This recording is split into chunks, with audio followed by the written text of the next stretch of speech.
What's up, guys and dolls? I'm your host, Coolio von Cooliette, and I am here to bring you cool math. This will help you in your careers in the mathematics field. And I will teach you to be a top mathematician. Today's subject: cosecant. And would I say cosecants? Because I know you little Johnny over there, sitting there eating your apple pie.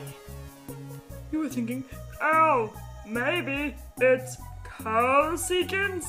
I don't know, maybe just regular cosecants? What cosecants is Coolio von Cooliette talking about? Well, little Johnny sitting there in the corner eating his apple pie.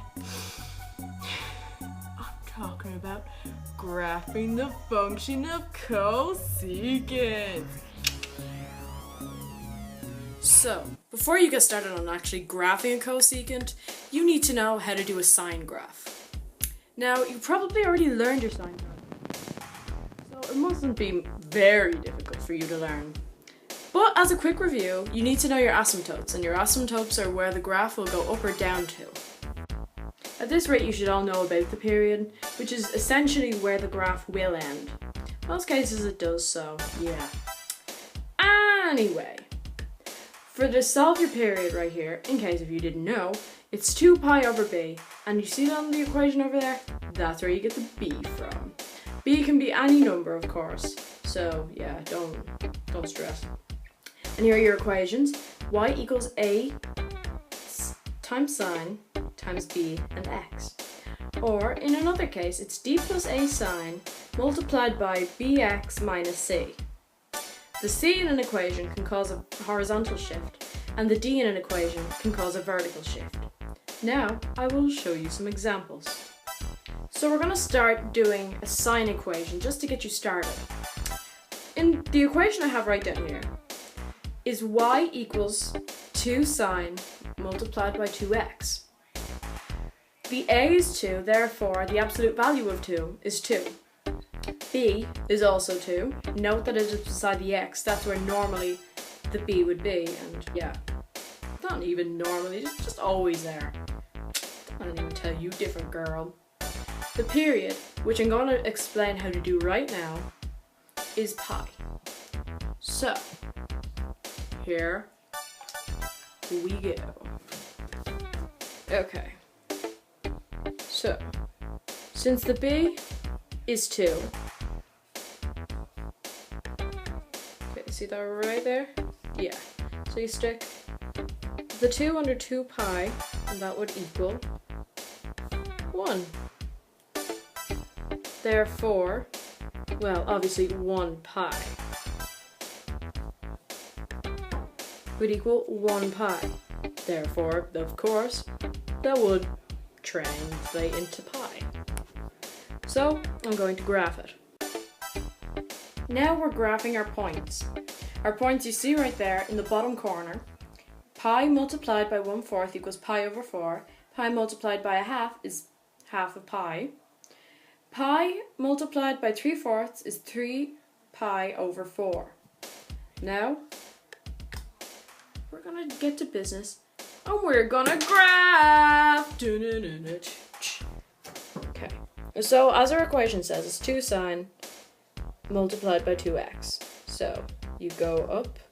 This is where your asymptotes are going to be.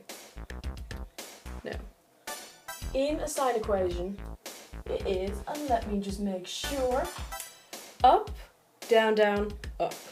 So, we're gonna go up 2, down 2, and down 2, up 2. That is essentially what a sine graph looks like. It looks like a backwards S, so always remember that. Okay. I think we're ready for the big leagues now. So to graph your cosecant function, I already drew the sine function graph. As it says right here, the asymptotes, well, actually no, it isn't the asymptotes. The amplitude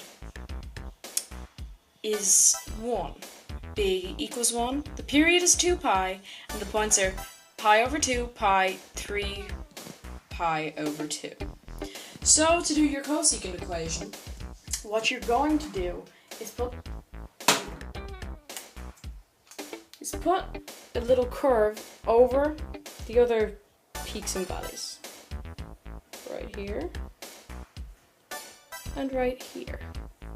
You could add one if you wanted right here too. That is your cosecant equation. Oh, and by the way, asymptotes, what I meant. Well done.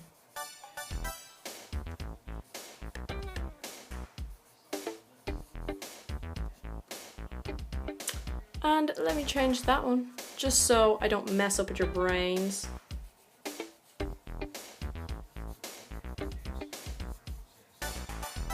But the asymptotes are very important here in your cosecant. They go in between wherever your little peaks and valleys go. So, that's all for me, guys and dolls. My cool assistants will be chilling and teaching you math. Cool math, by the way. Stay cool.